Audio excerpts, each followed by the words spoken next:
Shalom. Kita diberkati Tuhan saat malam hari ini, amin. Saya percaya, bahkan kita percaya Tuhan Yesus selalu baik. Haleluya. Saudara, kalau malam hari ini saya lihat kita lebih banyak yang pemudanya, amin. Hampir 80% pemuda, amin. Bajunya juga pink. Amin. Kenapa pakai baju pink? Bagi setiap orang, saya tadi buka-buka media sosial gitu ya kan. Yang bilang Happy Sunday udah berkurang. Tapi yang bilang Happy Valentine agak rame. Ya kan. Kayaknya Valentine menggantikan sapaan hari Minggunya untuk hari ini. Tapi kita percaya kalau kasih itu ada setiap hari, amin. Amin. Menyapa setiap orang itu dengan kasih perlu setiap hari. Tapi saudara, yang terkasih dalam nama Tuhan Yesus, jangan sampai apa yang dunia lakukan membuat kita menjauh daripada Tuhan. Walaupun hari ini, malam ini banyak yang pakai baju pink, saudara, saya pakai baju warna apa ini? Hitam. Siapa tahu, kalau orang bilang cinta itu buta, saya membuktikan hari ini. Rupanya nggak buta, ya kan? Nampak masih warna hitam. Siapa tahu jadi warna pink, ya kan?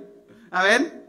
Saat malam hari ini kita mau belajar satu kasih yang harus kita lakukan kepada Tuhan. Kita percaya Dia Tuhan yang ada dalam setiap kehidupan kita, yang menolong kita bahkan di saat kita tidak minta tolong sekalipun, yang memelihara kita di saat kita tidak sadar kita butuh pemeliharaan itu. Amin. Dia pribadi yang kadang tidak kita sadari, tetapi Dia akan terus berjalan dengan kita. Di saat kita membutuhkan Dia akan segera menangkap setiap kita anak-anaknya. Saat malam hari ini saudara yang terkasih dalam nama Tuhan Yesus, kita belajar apa itu kasih kepada Tuhan. Kalau dunia mengatakan kasih itu mungkin spesialnya di hari ini, tapi bagi saya dan saudara dimanapun Anda berada, kasih kepada Tuhan itu kita tunjukkan bagaimana saudara mengasihi sesama kita manusia, amin. Bagaimana kita memperhatikan sesama kita, bagaimana kita memperhatikan kebutuhan di sekitar kita, dan bagaimana kita melakukan apa yang Tuhan perintahkan. Amin. Yesus katakan seperti ini saudara, bagaimana engkau mengasihi aku tanpa engkau melakukan apa yang aku perintahkan. Orang yang mengasihi Tuhan, orang yang berkata aku mengasihi engkau Tuhan, adalah orang yang melakukan apa yang Yesus perintahkan. Salah satu perintah Tuhan adalah kasihilah sesamamu manusia seperti engkau mengasihi dirimu sendiri. Amin. Saudara lihat kiri kanannya, apakah engkau sudah mengasihi sesamamu manusia? Amin. Haleluya. Haleluya. Saat malam hari ini sama-sama kita buka Alkitab kita, saudara yang terkasih dalam Tuhan Yesus, dalam Lukas pasal yang ke-22 ayat yang ke-24 sampai ayat yang ke-30. Yang sudah temukan katakan amin. Lukas 22 ayat 24 sampai ayat yang ke-30. Untuk menghormati kebenaran firman Tuhan, sama-sama kita bangkit berdiri, kita angkat Alkitab kita untuk baca firman. Amin. Amin. Saudara, kalau orang kasih coklat, hari ini kasih Alkitab tunjuk sama Tuhan. Haleluya. Saya baca ayat yang 24, saudara baca ayat 25, demikian sampai ayat 30. Firman Tuhan, terjadilah juga pertengkaran di antara murid-murid Yesus, siapakah yang dapat dianggap terbesar di antara mereka?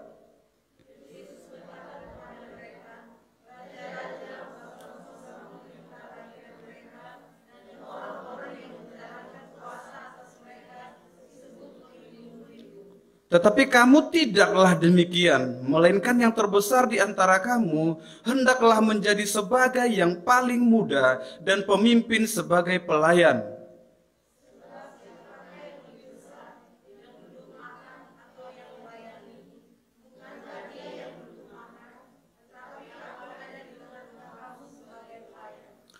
Kamulah yang tetap tinggal bersama-sama dengan aku dalam segala pencobaan yang aku alami.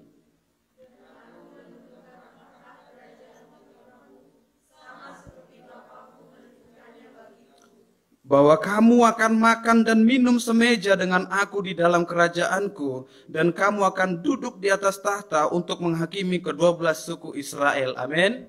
Silakan duduk Bapak Ibu. Haleluya. Saudara, kebenaran firman Tuhan saat malam hari ini adalah salah satu bentuk kasih yang Tuhan mau ajarkan kepada setiap kita yang hadir malam hari ini. Saudara yang terkasih dalam Tuhan Yesus Kristus,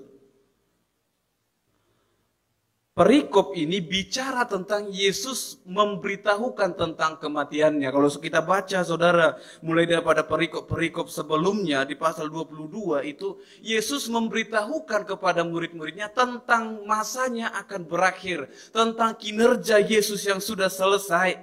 Ya, lalu pada malam itu, mereka dalam perjamuan malam itu, Yesus peringatkan murid-muridnya akan kematiannya. Lalu Yesus makan bersama dengan murid-muridnya, saudara. Yesus makan dengan murid-muridnya. Sering sekali kita dalam manusia, saudara, Salomo katakan seperti ini, seorang sahabat itu akan menaruh kasih setiap waktu dan menjadi saudara dalam kesukaran. Tapi peristiwa yang terjadi dalam Lukas pasal ke-22 ini, saudara, di pasal 24 ini, terjadilah juga pertengkaran di antara murid-murid Yesus. Saudara, mungkin kalau bayangkan bagaimana keadaan Yesus waktu itu, Yesus tahu kesudahannya sudah dekat, Yesus tahu dia akan diserahkan kepada orang-orang berdosa, Yesus tahu dia akan dianiaya, dia akan dipukul, dicambuk, lalu disalibkan, saudara. Mungkin sebagai manusia, Yesus waktu malam itu, ya mungkin waktu makan kepikiran juga ya kan. Bentar lagi udah mau siap. Akan ada orang yang mengkhianati saya. Ya kan?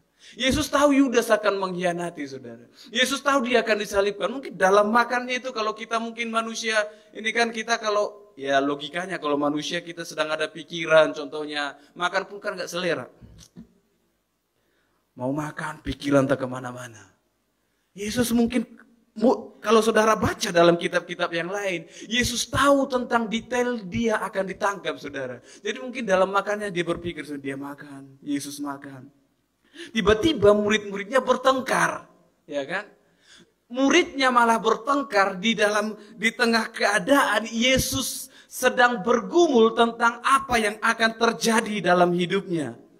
Saudara, murid itu bukan menjadi saudara mungkin kalau dalam pikiran kita yang tidak menaruh kasih pada waktu itu dan tidak menjadi orang yang bisa bertukar pikiran dengan Yesus waktu itu. Tetapi mereka malah bertengkar satu dengan yang lain.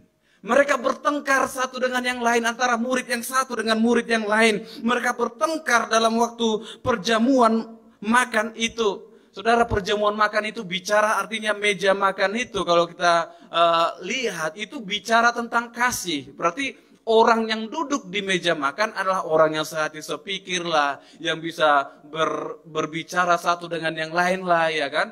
Saudara pun mungkin di rumah kalau makannya di meja makan pasti satu dengan yang lain saling berkomunikasi. Contohnya mau minta ikan pasti dimintanya kasih dulu ikan, geser ikan. Artinya ada komunikasi, ada kasih. Tapi waktu itu, meja makan itu yang bicara tentang kasih persaudaraan berubah menjadi perselisihan, berubah menjadi pertengkaran. Firman Tuhan katakan terjadilah juga pertengkaran di antara murid-murid Yesus. Apa yang mereka pertengkarkan, saudara? Apa yang mereka sibukkan waktu itu? Mereka berkata, siapakah yang dapat dianggap terbesar di antara mereka? Siapa yang terbesar di antara kami, Tuhan? Saudara, kadang kita katakan, Tuhan aku mengasihi engkau. Tapi dalam pelayanan kita pun, dalam kehidupan kita pun, kita sering seperti murid-murid ini, saudara.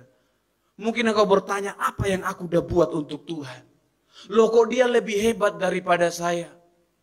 Mungkin siapa kami yang lebih hebat? Siapa kami yang lebih layak sebenarnya berdiri di atas itu?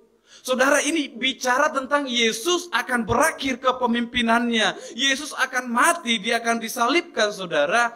Dan waktu itu kalau bicara tentang kejadian ini, murid-murid malah bertanya, siapa yang terbesar di antara mereka? Murid yang sudah melayani tiap hari dengan Yesus, murid yang terus berjalan bersama dengan Yesus, murid-murid yang sudah melihat mujizat-mujizat yang Yesus lakukan dalam pelayanannya. Namun ketika pelayanan Yesus hampir berakhir, mereka lebih penting untuk bertengkar siapa yang terbesar di antara mereka.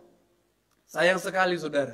Murid berjalan bersama terus dengan Tuhan Yesus. Mereka tahu apa yang Yesus kerjakan. Mereka tahu bagaimana Yesus tidak mempedulikan siapa yang memimpin. Yesus tidak terlalu mempedulikan siapa yang lebih besar atau yang lebih kecil. Yesus tidak pernah katakan itu. Tetapi menjelang hari terakhir Yesus itu, mereka malah bertengkar tentang posisi itu, saudara.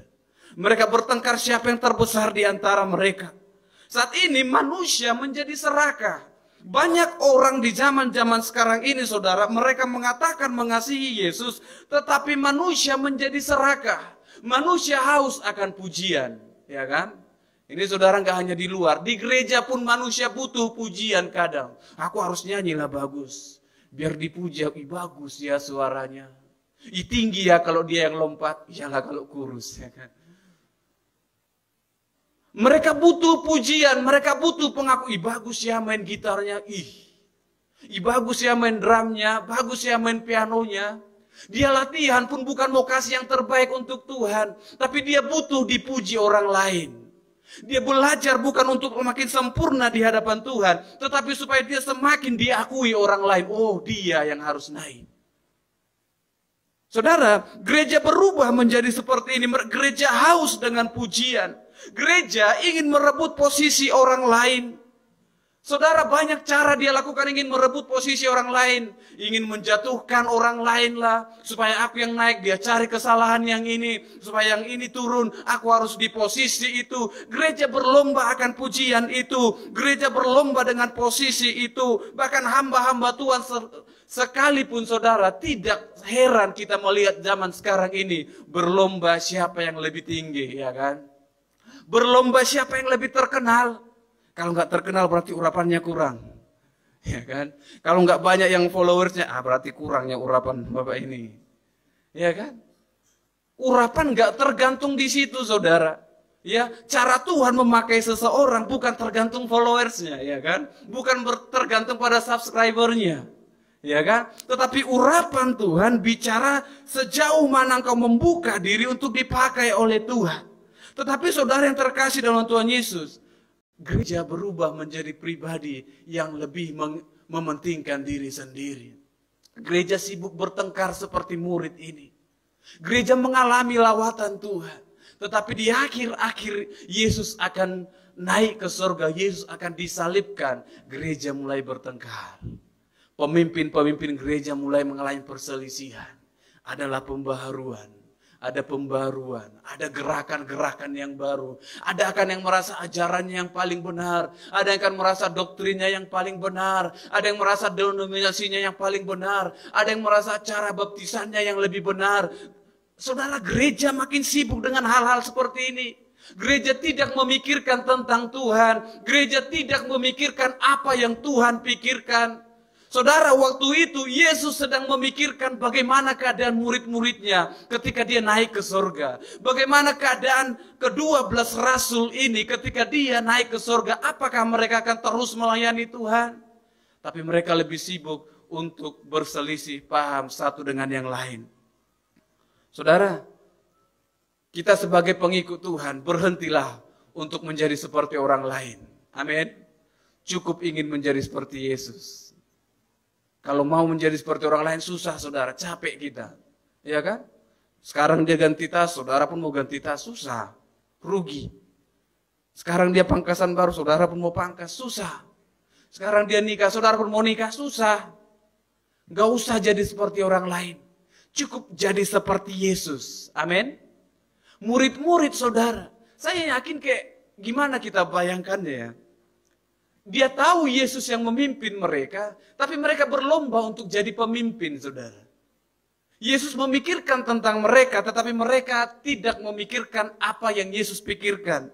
Ya, murid Yesus itu mulai bertengkar siapa yang terbesar karena hanya keinginan yang salah.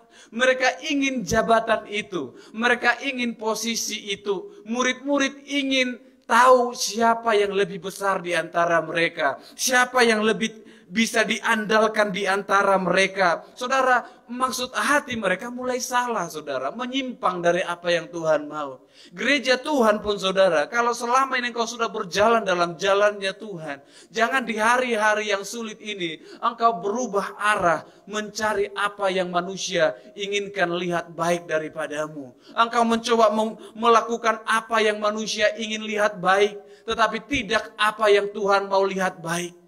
Ya, manusia sibuk untuk memuaskan hati manusia yang lain, tetapi tidak pernah memikirkan apa yang Tuhan sedang pikirkan dalam hidupmu.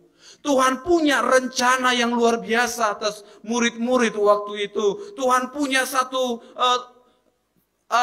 visi yang dia titipkan melalui murid-muridnya, tetapi murid-muridnya tidak memikirkan itu. Mereka lebih fokus kepada posisi, fokus kepada jabatan itu, sehingga menimbulkan pertengkaran di antara mereka.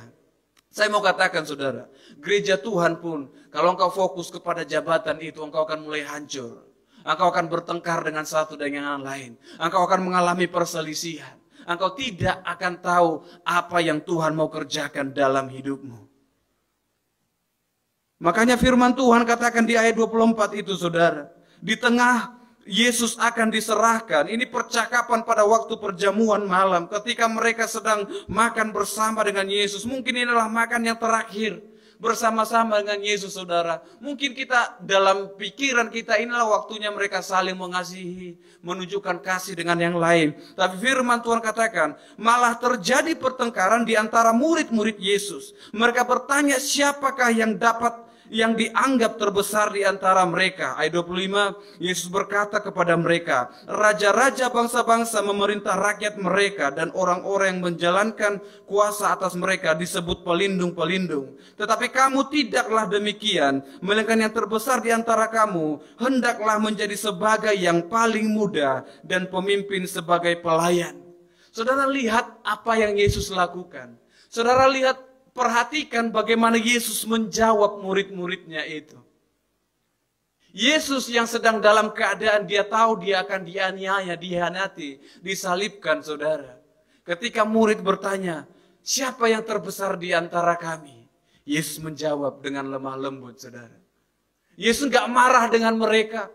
Yesus tahu muridnya lemah pada waktu itu. Yesus tahu apa yang ada dalam hati mereka. Mereka menginginkan jabatan atau posisi itu, saudara. Tapi Yesus dengan lemah lembut menjawab mereka. Yesus kasih contoh kepada mereka, saudara. Luar biasanya Yesus kita. Dia kasih contoh untuk membuat murid-murid itu mengerti apa yang Tuhan mau dalam hidup mereka. Yesus berkata kepada mereka, raja-raja bangsa-bangsa memerintah rakyat mereka, dan orang-orang menjalankan kuasa atas mereka disebut pelindung-pelindung. Tetapi kamu tidaklah demikian, melainkan orang yang terbesar di antara kamu hendaklah menjadi sebagai yang paling muda, dan pemimpin sebagai pelayan. Apa yang Yesus katakan, saudara? Apa Yesus jawab kepada murid-muridnya? Yesus katakan, dunia memerintah dengan kuasa. Ya, dunia memerintah dengan otoritas. Saudara, presiden memerintah punya otoritas, punya kuasa, saudara. Hanya atur sana sini, lakukan ini, selesai. Ada orang-orang di bawah yang melakukannya. Tuhan tahu itu. Tuhan tahu apa kewajiban presiden. Tuhan tahu kewajiban seorang raja. Tuhan kasih tahu di sini. Raja-raja akan memerintah dengan kuasa mereka. Tetapi firman Tuhan katakan, kalau kamu mau menjadi yang terbesar, apa yang Yesus katakan? Engkau adalah mereka yang menjadi seorang muda dan sebagai pelayan. Yesus kasih jawaban yang terbalik dari apa yang manusia pikirkan, saudara. Kita sebagai manusia kadang berpikir orang yang terbesar adalah orang yang punya kuasa. Orang yang punya otoritas. Orang yang punya kedudukan. Orang yang punya jabatan. Orang yang punya gelar. Itu yang bisa memerintah. Tapi Yesus katakan orang yang terbesar di dalam Tuhan adalah mereka yang menjadi seorang muda dan sebagai pelayan. Jadi kodrat sejati kepemimpinan yang Tuhan maksud adalah bagaimana engkau menghamba di hadapan Tuhan. Amin. Bagaimana saya dan saudara, engkau datang sebagai hamba di hadapan Tuhan. Engkau datang dengan segala kerendahan di hadapan Tuhan. Engkau datang merendahkan diri di hadapan Tuhan. Saudara, bukan berarti ketika engkau mengaku sebagai hamba Tuhan, engkau menjadi orang terkecil di hadapan orang lain. Engkau menjadi orang yang tidak berdaya, tidak punya otoritas di hadapan dunia. Tapi Yesus katakan kalau engkau mau menjadi yang terbesar, engkau harus menjadi seorang yang paling muda itu. Amin. Menjadi yang paling muda, saudara. Itu yang Tuhan mau. Engkau menjadi terbesar, engkau harus menjadi seorang yang paling muda. Saudara, dalam Alkitab, saudara, kenapa saya katakan ini bicara kepada kepemimpinan? Maksud firman ini, murid-murid itu berusaha untuk punya kepemimpinan atau kuasa adalah, dalam Alkitab ada 3 kata hamba yang digunakan.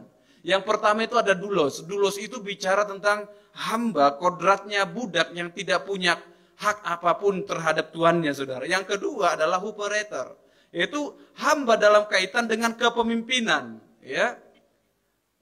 Yang ketiga adalah diakonos, hamba dalam hubungan melayani, yaitu diaken. Jadi dalam ayat 26 ini, 2 kata yang digunakan di sini adalah kepemimpinan dan diaken, yaitu bagaimana seorang pemimpin itu harus bisa melayani. Amin. Seorang pemimpin itu harus bisa melayani. Tuhan mau, orang yang mau dianggap terbesar adalah orang yang bisa menjadi seorang yang paling muda. Artinya murid-murid mulai bertengkar hanya untuk menguasai dan memerintah. Tetapi lupa mereka kalau mereka itu Tuhan pilih untuk memimpin dan melayani. Bagaimana memimpin dan melayani, saudara? Ya. Kalau bahasa aslinya, saudara, dikatakan kepemimpinan itu harus bisa melayani. Melayani itu, saudara, engkau melihat setiap kebutuhan orang-orang yang ada di sekitarmu. Engkau tidak hanya bicara kamu buat ini, kamu buat itu, kamu ke sana, kamu pergi ke situ. Enggak, saudara. Diaken itu harus menjenguk. Diaken itu harus mengantarkan kebutuhan mereka. Itu yang Tuhan mau. Makanya Yesus sampaikan kepada murid-muridnya, seorang yang mau dianggap terbesar adalah orang yang mampu menjadi seorang yang paling muda. Amin. Yang paling muda. Yang paling muda itu artinya, saudara, adalah orang yang paling dalam keluarga pada waktu dalam orang-orang Yahudi, saudara. Yang paling muda itu adalah orang-orang yang, bagaimana dikatakan, tidak terlalu diperhitungkan, tidak punya hak untuk berbicara mungkin. Ya, artinya kamu kan masih kecil. Seorang yang muda, yang walaupun firman Tuhan katakan jangan seorang pun menganggap engkau rendah karena engkau muda. Tetapi dalam ini yang Yesus katakan, dia katakan seorang yang terbesar harus mampu menjadi seorang yang paling muda. Artinya engkau harus siap tidak diperhitungkan dalam pelayananmu. Engkau siap tidak dianggap.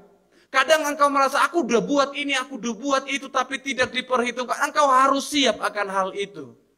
Amin. Saudara harus siap. Kenapa? Yang Tuhan yang menjamin engkau adalah yang terbesar adalah Tuhan. Yang mengakui engkau adalah orang yang terbesar adalah Tuhan. Kenapa? Tolok ukur ini hanya Yesus yang mengatakan. Mungkin bagi dunia, mungkin bagi gereja sekalipun, orang yang terbesar adalah orang yang bisa berkhotbah, orang yang bisa main musik, orang yang pelayanannya luar biasa, orang yang penginjilan luar biasa. Mungkin bagi dunia atau gereja ini pandangannya. Tapi bagi Yesus, Yesus jelas katakan, orang yang terbesar adalah orang yang mampu menjadi seorang muda itu. Orang yang sama sekali kurang diperhitungkan, saudara. Engkau harus siap itu. Kenapa? Yesus yang nilai hidupmu. Yesus yang lihat hidupmu. Yesus yang lihat pelayananmu, amin. Yesus yang lihat sampai di mana engkau setia. Saudara, kalau engkau pelayan, firman Tuhan katakan, pelayan, engkau harus menjadi seorang pelayan. Pemimpin sebagai pelayan, artinya engkau tidak punya hak. Pelayan itu, saudara, engkau tidak punya kebebasan atas dirimu sendiri. Dalam zaman-zaman itu, seorang pelayan yang sudah dibeli dan dibayar lunas oleh tuannya, engkau tidak punya hak. Ya, Yesus katakan harus mampu menjadi seorang pelayan. Siap melayani. Ini yang Yesus mau dalam kehidupan kita. Yesus tidak mau gerejanya sibuk bertengkar dengan posisi. Yesus tidak mau gerejanya sibuk bertengkar dengan organisasi. Cukup saudara. Cukup gereja itu menjadi banyak organisasi membuat orang Kristen bingung mau ikut siapa. Iya kan? Pengajarannya di sana kok seperti ini, di sini kok seperti ini. Saudara, gereja membuat orang bingung mau ikut Yesus. Gereja mulai membuat orang bingung di mana Yesus itu sebenarnya. Gereja yang membuat orang-orang lain mungkin menjadi bingung. Jadi Yesus yang benar siapa? Iya kan? Ada yang katakan Yesus ini di situ, Yesus di sini, Yesus seperti ini. Gereja yang membuat orang sulit untuk menemukan Yesus. Kenapa? Gereja hadir dengan pengajaran-pengajaran yang berbeda. Gereja hadir dengan doktrin-doktrin yang berbeda-beda. Gereja lupa akan tugasnya untuk melayani. Gereja sibuk untuk berdebat dengan posisi. Tapi gereja lupa akan tugas panggilannya. Engkau harus memperhatikan sesamamu manusia. Makanya saudara, dalam Alkitab banyak sekali contoh-contoh yang Yesus lakukan. Yesus ajarkan kepada murid-muridnya, kepada orang-orang banyak. Kalau hidupmu adalah hidup untuk memperhatikan orang lain. Bagaimana engkau mengasihi aku? Sementara aku dalam keadaan telanjang, engkau tidak memberikan aku pakaian. Bagaimana engkau berkata engkau mengasihi aku? Aku dalam keadaan lapar, engkau tidak memberikan aku makanan. Orang itu berkata, Tuhan, kapan aku tidak kasih engkau pakaian? Kapan aku tidak kasih engkau makanan? Yesus berkata, engkau tidak memperhatikan orang-orang di sekitarmu. Gereja jangan lupakan hal ini. Amin. Gereja jangan lupakan tugasnya ini. Makanya saudara yang terkasih dalam Tuhan Yesus. Yesus dengan, saya percaya dengan kasihnya, dia jawab murid-muridnya itu. Mungkin Yesus gak bentak muridnya saudara. Kamu nanya siapa yang paling besar lagi, aku udah mau berakhir. Iya kan? Kadang orang saudara yang lagi banyak pikiran kalau kita tanya emosi ya kan? Ya kan? Orang udah tahu berpikir, kau tanya lagi siapa yang paling besar. Tapi Yesus gak seperti itu saudara. Yesus malah kasih contoh. Inilah Bapak itu, amin. Dia kasih contoh. Yang gak ditulisnya dia kayak mungkin, nakku kayak gini. Raja merintah kayak gini, tapi kamu jangan ya. Ya kan? Yesus katakan, kalau kamu mau menjadi yang terbesar. Apa yang Yesus katakan? Melainkan yang terbesar di antara kamu, hendaklah menjadi sebagai yang paling muda dan pemimpin sebagai pelayan. Ini yang Yesus mau. Jangan sibuk berlomba besar, saudara. Berlombalah untuk melayani. Jadi kalau ada pun nanti judulnya, pelayan yang terlupakan, itu hanya judul. Yesus ingat, saudara. Amin. Amin. Nanti judul sinetronnya kan pelayan yang terlupakan atau hamba yang terlupakan. Kalau dunia bisa melupakan saudara, Yesus tidak lupakan saudara. Amin. Yesus tidak lupakan pelayananmu. Yesus tidak lupa bahkan hal terkecil yang pernah kau lakukan kepada orang lain. Hal terkecil apapun itu Yesus lakukan, Yesus perhitungkan itu. Kenapa? Engkau melayani, engkau menghamba di hadapan Tuhan. Saudara, orang yang melayani, Paulus katakan kepada jemaat di Filipi, orang yang melayani adalah orang yang menganggap lebih utama, menganggap orang lain lebih utama daripada dirinya sendiri. Orang yang memperhatikan orang lain dibanding dengan dirinya sendiri. Ini adalah orang yang melayani, saudara. Ya.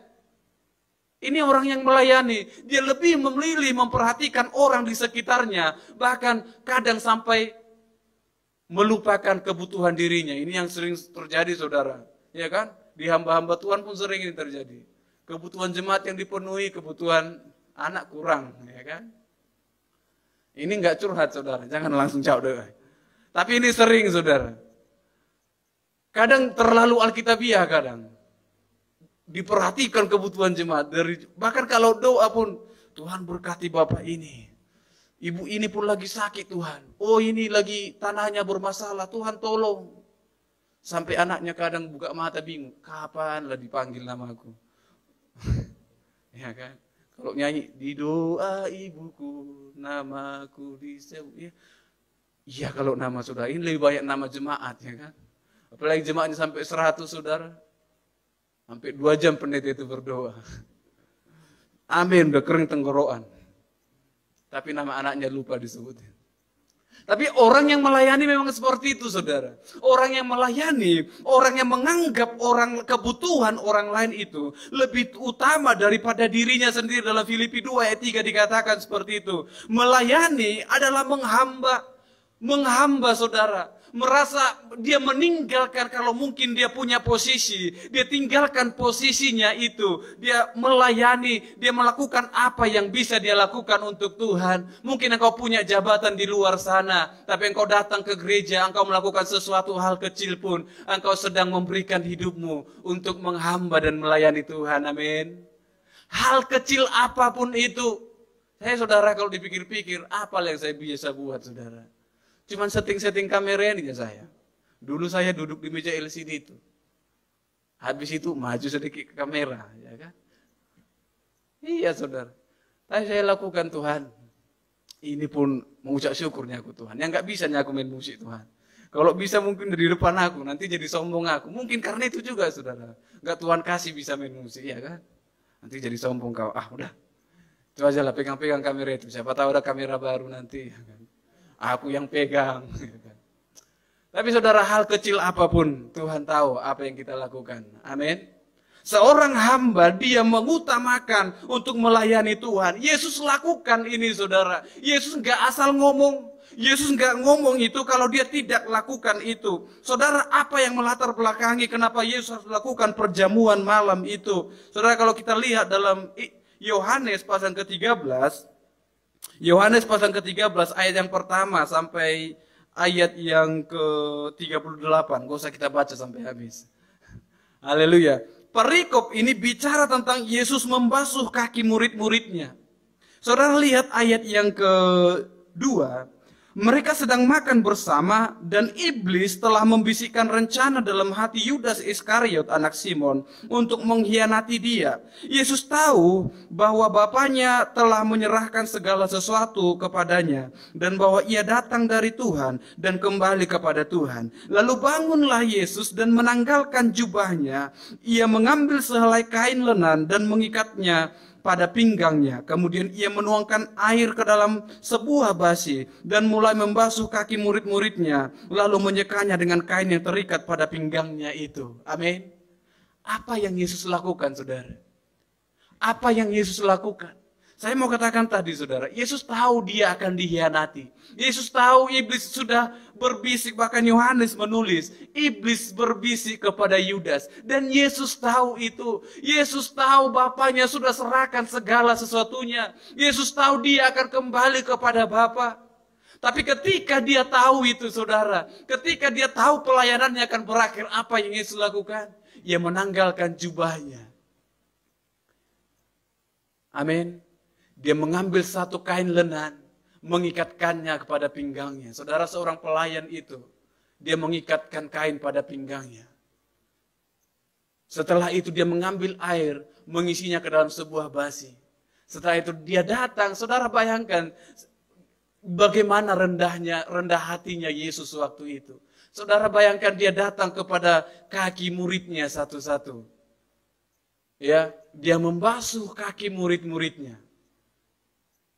Ya, dia basuh kakinya. Setelah itu dia menyekanya dengan kain yang terikat di pinggangnya. Yesus yang kita tahu adalah raja di atas segala raja.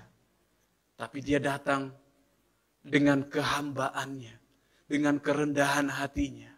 Dia menanggalkan jubahnya.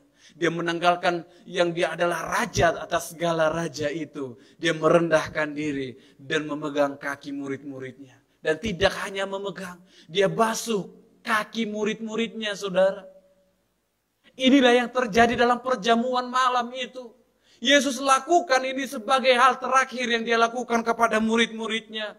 Dia katakan, saudara kalau lihat, ketika maka sampailah kepada Simon Petrus, ini si Simon saudara yang suka ngomong, ya kan?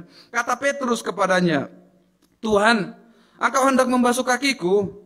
Jawab Yesus kepadanya, apa yang kuperbuat engkau tidak tahu sekarang, tetapi engkau akan mengertinya kelak. Kata Petrus kepadanya, engkau tidak akan membasuh kakiku sampai selama-lamanya. Jawab Yesus, jika aku tidak membasuh engkau, engkau tidak akan mendapat bagian di dalam aku. Yesus lakukan itu. Yesus tunjukkan kasih. Yesus tunjukkan kerendahan hati. Yesus tunjukkan teladan waktu itu. Yesus tunjukkan satu kerendahan hati supaya apa? Supaya setiap orang-orang beroleh keselamatan di hadapan Tuhan. Amin. Beroleh keselamatan. Saudara, ini yang Yesus lakukan. Dia membasuh kaki murid-muridnya. Dia tahu akan kesudahannya. Yesus tahu dia akan kembali kepada Bapa. Dia merendahkan diri, dia menjadi orang yang paling muda itu. Dia melayani. Ayat 28, kamulah yang tetap tinggal bersama-sama dengan aku dalam segala pencobaan yang aku alami. Mulai 27, sebab siapakah yang lebih besar, yang duduk makan atau yang melayani? Bukankah dia yang duduk makan? Tetapi aku ada di tengah-tengah kamu sebagai pelayan. Yesus tunjukkan dia sebagai pelayan. Orang yang paling besar adalah orang yang duduk makan. Tapi Yesus katakan, aku ada di antara kamu sebagai pelayan. Kamu yang aku kasih makan. Yesus mau tunjukkan ini kepada saya dan saudara hari ini. Kalau engkau katakan engkau mengasihi Tuhan, engkau harus bisa menempatkan dirimu sebagai pelayan di hadapan Tuhan. Yang tidak pernah sombong di hadapan Tuhan. Yang tidak menuntut hak yang lebih di hadapan Tuhan. Kenapa? Engkau tidak ada apa-apanya, saudara. Dia sendiri yang mengosongkan diri, saudara. Dia datang mengambil rupa sebagai manusia. Dia datang untuk melayani saya dan saudara. Supaya apa? Yesus katakan supaya engkau beroleh keselamatan di dalam aku. Itu jawab Yesus kepada Petrus. Kalau engkau tidak dibasuh Tuhan kakinya. Kalau Petrus tidak dibasuh Tuhan kakinya waktu itu. Dia tidak akan beroleh keselamatan di dalam Tuhan. Saudara, orang yang terbesar adalah orang yang tetap diam dalam setiap pencobaan. Setia di dalam Yesus. Amin. Orang yang terbesar adalah orang yang setia. Banyak orang merasa dirinya besar pelayanannya, tapi nggak setia, saudara. Nggak sampai akhir. Orang yang merasa hidupnya hebat melayani hari ini, tapi nggak sampai akhir. Yesus berkata dalam ayat 28, kamu yang tetap tinggal bersama dengan aku dalam segala pencobaan yang aku alami. Orang yang terbesar adalah orang yang tinggal di dalam Yesus. Kalau engkau mau mengikut Tuhan, engkau alami pencobaan-pencobaan, tapi engkau tetap tinggal dan berharap kepada Tuhan, kamu adalah orang-orang yang terbesar itu. Kamu adalah orang-orang yang layak disebut orang yang terbesar di dalam Tuhan. Saudara kalau baca dalam Yohanes pasal 13 tadi, saudara baca satu perikop ketika Yesus katakan, orang yang akan mengkhianati aku ada bersama makan di meja ini.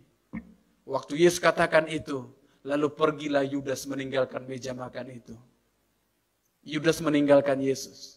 Tapi orang-orang terbesar itu memilih diam bersama dengan Tuhan. Amin. Saya dan saudara tinggal tetap di dalam hadiratnya Tuhan.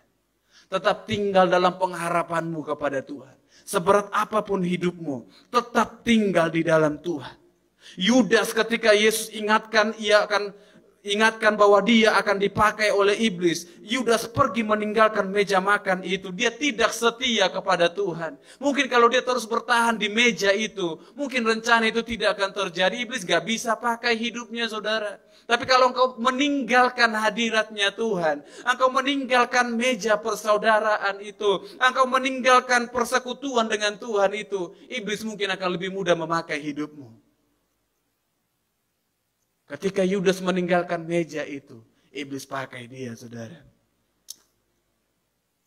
Saudara yang terkasih dalam Tuhan Yesus, dalam Lukas 22 ayat 14-23, menuliskan bagaimana Yudas akan mengkhianati Yesus. Yang membuat para murid bingung waktu itu ketika Yesus tulis itu, ada orang yang akan mengkhianati saya, mengkhianati aku. Murid-murid bertanya satu dengan yang lain, siapa yang akan mengkhianati Tuhan? Akukah itu? Kamukah itu? Diakah itu? Gereja sekarang jangan sibuk bertanya seperti itu. Akukah yang benar itu? Kamukah yang benar itu? Akukah yang salah itu? Gereja sibuk bertanya tentang hal-hal seperti itu. Tapi hari ini Yesus mau engkau tetap tinggal dalam firman yang dia ajarkan. Amin. Gereja tetap tinggal dalam hadiratnya Tuhan itu. Nggak perlu tanya satu dengan yang lain. Engkau cukup fokus kepada Tuhan. Engkau tanya apa yang Tuhan mau dalam hidupmu. Engkau tetap tinggal dalam rencananya Tuhan. Walaupun banyak pencobaan yang kau alami. Kenapa? Yesus katakan, engkau alami itu bersama-sama dengan aku. Kalau engkau bersama-sama dengan Tuhan, engkau tidak akan terkalahkan. Tapi saudara yang terkasih dalam Tuhan Yesus, kenapa Yesus katakan itu? Kenapa Yesus ingatkan hal-hal yang demikian hari ini kepada saya dan saudara?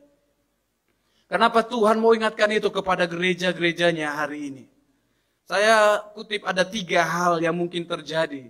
Kalau kurang saudara tambahin nanti di rumah. Amin. 3 hal.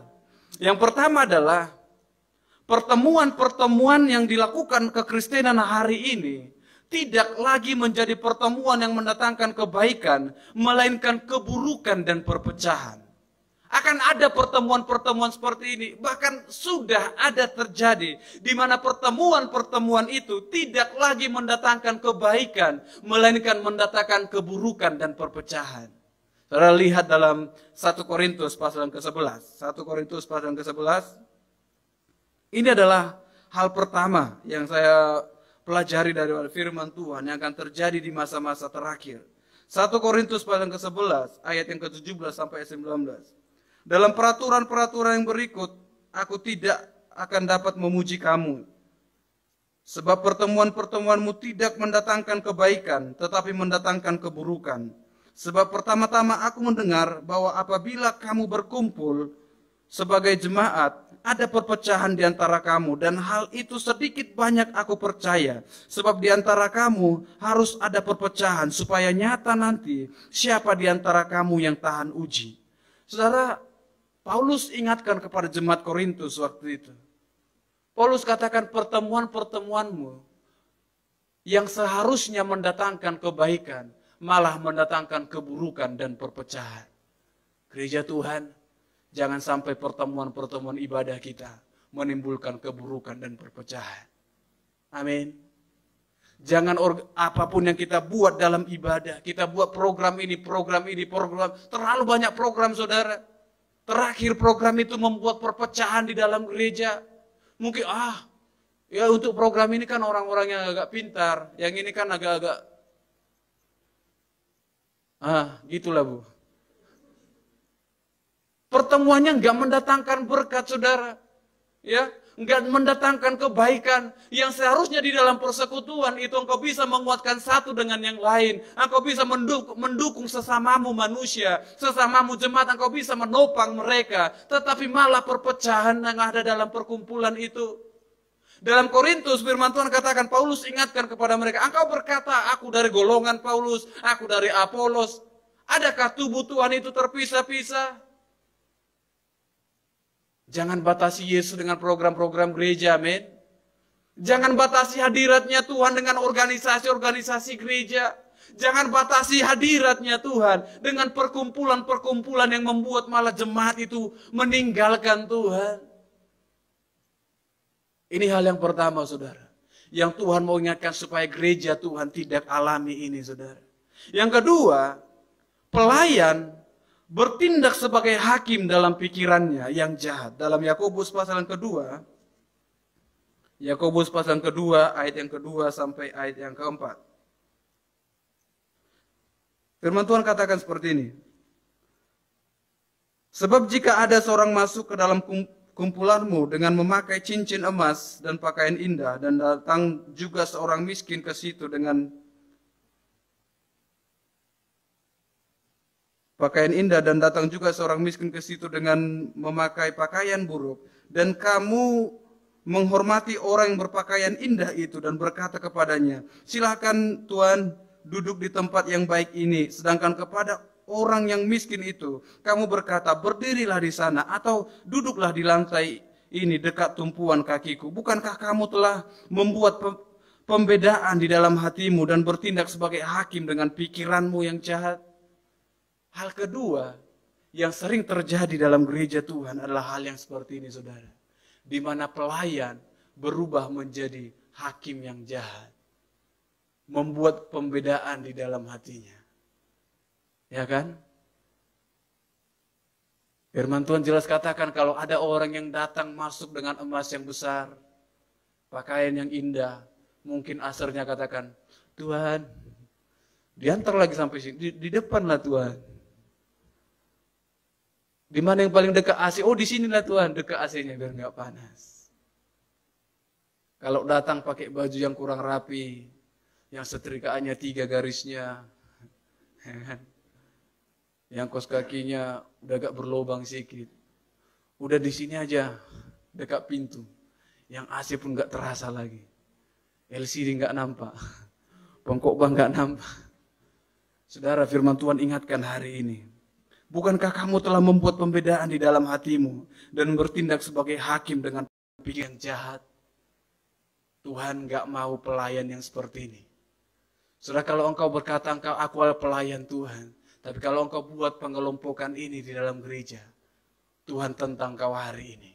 Apakah engkau betul orang yang melayani Tuhan? Amin. Saudara, hal-hal seperti ini akan terjadi di gereja-gerejanya Tuhan. Kalau ini tidak terjadi, saudara, nggak mungkin Alkitab tulis ini. Kalau ini tidak kenyataan, tidak mungkin Alkitab tulis ini, saudara. Ini akan terjadi lagi. Ya. Akan terjadi, saudara. Dunia akan lakukan ini. Bahkan tidak hanya dunia. Kalau dunia mungkin akan lakukan itu, saudara. Orang yang berjas bisa masuk duluan.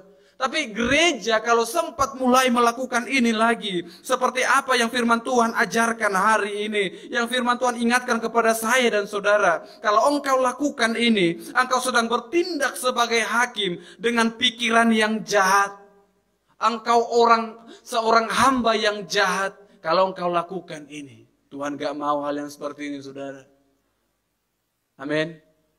Makanya kalau kita pun pelayan Tuhan, saya lihat Asher kadang di depan, puji Tuhan baik-baik semuanya. Sama senyumnya yang untuk yang ganteng sama yang kurang ganteng, ya kan. Yang cantik sama yang lebih cantiknya sama senyumnya, ya kan. Jangan nanti kalau yang kurang cantik masuk nggak senyum, saudara. Semprotnya pun kayak gini. Ukurnya seperti ini. Tapi kalau udah cantik, ya harus di sini. Bahaya nih kalau Ashernya seperti ini.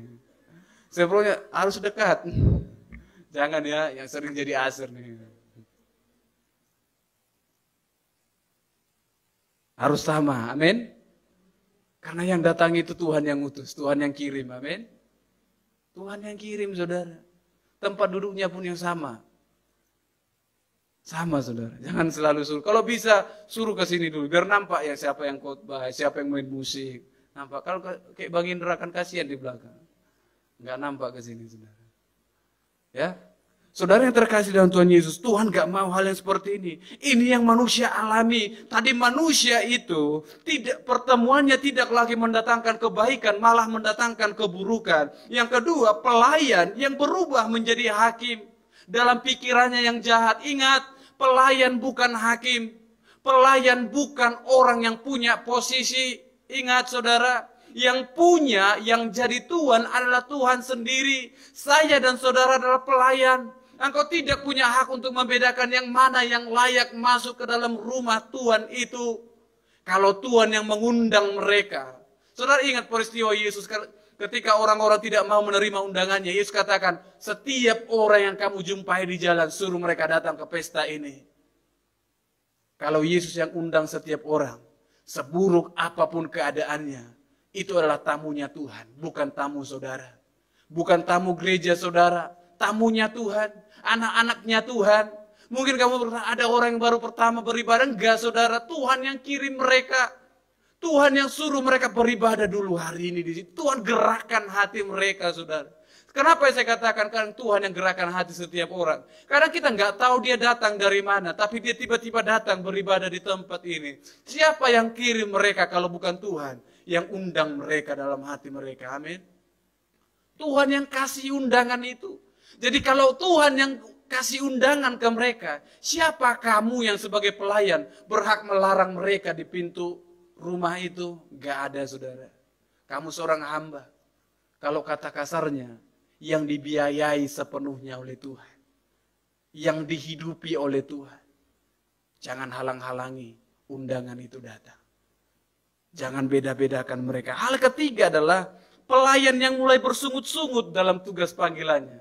yang melayani Tuhan yang pernah bersungut-sungut? Jujur itu lebih baik. 1, 2, 3. 3 orang. Yang lainnya nggak pernah bersungut-sungut. Kadang kalau dimarahi sedikit pun udah bersungut-sungutnya kita ya kan. Saya nggak tangan tadi. Pelayan Tuhan. Yang ketiga, yang mengatakan aku adalah hamba Tuhan, aku pelayannya Tuhan. Tapi di zaman-zaman sekarang akan semakin banyak pelayan yang bersungut-sungut. Kita lihat dalam Kisah Para Rasul pasal yang ke-6, saudara. Kisah Para Rasul pasal yang ke-6 ayat pertama. Pada masa itu ketika jumlah murid makin bertambah, timbullah sungut-sungut di antara orang-orang Yahudi yang berbahasa Yunani terhadap orang-orang Ibrani. Karena pembagian kepada janda-janda mereka diabaikan dalam pelayanan sehari-hari. Saudara yang terkasih dan Tuhan Yesus, orang-orang merasa tidak puas dengan apa yang saudara kerjakan. Ya, mungkin mereka akan bilang, iya nggak betul pelayanannya di sini. Tapi firman Tuhan mau ingatkan kepada saya dan saudara, jangan abaikan orang lain karena engkau merasa engkau pelayan dalam sebuah gereja itu. Jangan engkau bersungut-sungut dalam tugas pelayananmu. Apapun yang bisa kamu lakukan, saudara kerjakan. Kalau nggak sanggup, biarkan. Berarti ada orang lain yang lebih sanggup dari saudara. Amin. Kalau saudara yang buat semuanya, mungkin saudara pun nggak sanggup, nggak bisa berdiri. Ya, engkau butuh juga orang lain. Engkau butuh pelayan-pelayan yang lain. Menjadi terbesar bukan bicara tentang kedudukan, bukan bicara tentang jabatan, bukan bicara tentang kuasa, bukan bicara tentang pengaruh, saudara, bukan bicara tentang gelar, bukan pendidikan, ketenaran atau keberhasilan. Tetapi bagaimana manusia itu hidup, berusaha hidup sempurna di dalam kasih. Amin. Jadilah engkau menjadi pelayan yang menjadi besar di dalam kasih. Di dalam sukacitamu. Di dalam damai sejahteramu. Di dalam kemurahanmu. Di dalam kebaikanmu. Di dalam kesetiaanmu. Di dalam kelemah lembutanmu. Ya, di dalam penguasaan dirimu. Jadilah engkau menjadi terbesar di dalam hal-hal yang seperti itu. Bukan di dalam engkau melihat orang lain dan engkau berusaha menjadi seperti orang lain. Enggak. Engkau ingin menjatuhkan orang lain karena engkau ingin di posisi itu. Jangan. Jangan lakukan itu. Jangan lakukan itu. Tuhan enggak mau itu. Saudara, menjadi terbesar adalah bagaimana engkau hidup mengasihi Tuhan dengan segenap hatimu. Bagaimana engkau mengasihi Tuhan? Firman Tuhan tadi katakan, orang yang mengasihi aku adalah orang yang melakukan segala perintah Tuhan. Kalau engkau katakan engkau mengasihi Tuhan, tanya Tuhan. Kalau Tuhan enggak jawab, selidiki firman Tuhan. Apa firman Tuhan? Amin. Apakah engkau sudah lakukan itu? Saudara, ayat yang terakhir, ayat 29 sampai ayat 30. Apa yang firman Tuhan katakan? Dan aku menentukan hak-hak kerajaan bagi kamu. Sama seperti Bapakku menentukannya bagiku. Bahwa kamu akan makan dan minum semeja dengan aku di dalam kerajaanku. Dan kamu akan duduk di atas tahta untuk menghakimi kedua belas suku Israel. Saudara yang terkasih, ada 3 berkat yang Tuhan janjikan bagi orang-orang yang melayani Tuhan. Engkau yang setia melayani Tuhan. Apa yang Tuhan lakukan? Hal pertama adalah engkau akan mendapatkan hak-hak kerajaan. Ini yang Tuhan janjikan. Yang kedua, engkau akan disambut dengan pesta, saudara. Pesta bicara. Engkau makan dan minum semeja dengan Tuhan. Yang ketiga, engkau akan dapat mahkota itu sebagai lambang kekuasaan untuk menghakimi kedua belas suku Israel. Amin. Ini yang Tuhan janjikan. Kalaupun dunia melihat engkau adalah orang yang terkecil sekalipun. Tapi bagi Yesus, kalau engkau setia, engkau adalah terbesar itu. Engkau akan kuberikan hak-hak kerajaan itu. Engkau akan kusambut dengan pesta, kata firman Tuhan. Engkau akan makan dan minum semeja dengan aku. Dan engkau akan dapatkan mahkota kehidupan itu. Dan lambang kekuasaan untuk menghakimi kedua belas suku Israel itu. Amin. Betapa indahnya kalau engkau menang sampai akhir hidupmu, saudara. Kalau kita hidup menyelesaikan pertandingan kita, saudara. Saya terberkati, saudara, lewat firman Tuhan. Dari pagi ayat yang terakhir itu. Firman Tuhan katakan, berbahagialah orang-orang mati yang mati pada zaman. Saya bersyukur kadang bagi Tuhan, orang yang mati itu, kita dengar ada hamba-hamba Tuhan yang dipanggil Tuhan dalam keadaan tidur, saudara. Mungkin habis berdoa dia dipanggil Tuhan. Begitu berbahagianya mereka, saudara. Artinya mereka betul-betul sempurna menyelesaikan pertandingan iman mereka.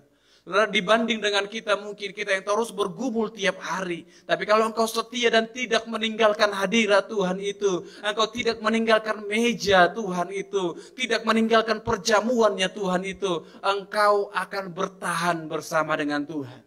Wahyu 3:21 dikatakan, barang siapa menang, ia akan kududukkan bersama-sama dengan aku di tahtaku, sebagaimana aku pun telah menang dan duduk bersama-sama dengan Bapakku yang di atas tahtanya. Barang siapa menang, saya percaya hari ini saya dan saudara adalah orang-orang yang dimenangkan oleh Tuhan. Amin. Tuhan mau di setiap kita engkau menjadi orang yang menang dalam pertandingan imanmu. Engkau akan menjadi orang yang terbesar dalam pertandingan imanmu. Berhenti mencoba menjadi sama seperti orang lain, tapi jadilah menjadi pelayan yang terbesar. Engkau menjadi terbesar kalau engkau mau menjadi seperti hamba yang paling muda itu. Yang tidak diperhitungkan keadaannya. Yang tidak didengarkan suaranya. Dan dia adalah orang yang mau melayani Tuhan. Hidup sebagai pelayan. Meninggalkan haknya. Tetapi melakukan banyak hal untuk Tuhan. Memperhatikan kebutuhan orang lain. Memperhatikan kebutuhan orang-orang di sekitar kita. Maka engkau akan firman Tuhan katakan. Engkau akan mendapat hak-hak kerajaan itu. Dan engkau akan kusambut dengan makanan dan minuman di depan meja perjamuan itu. Dan aku akan berikan mahkota sebagai lambang kekuasaan itu. Engkau akan memerintah bersama-sama dengan Tuhan atas kedua belas suku Israel. Amin. Betapa bahagianya saya dan saudara kalau engkau bertahan dalam pertandingan imanmu. Dan engkau menang di dalam pertandingan imanmu. Kasihi Tuhan dengan segenap hatimu supaya engkau beroleh kehidupan itu. Sama-sama kita tundukkan kepala kita, kita berdoa di hadapan Tuhan.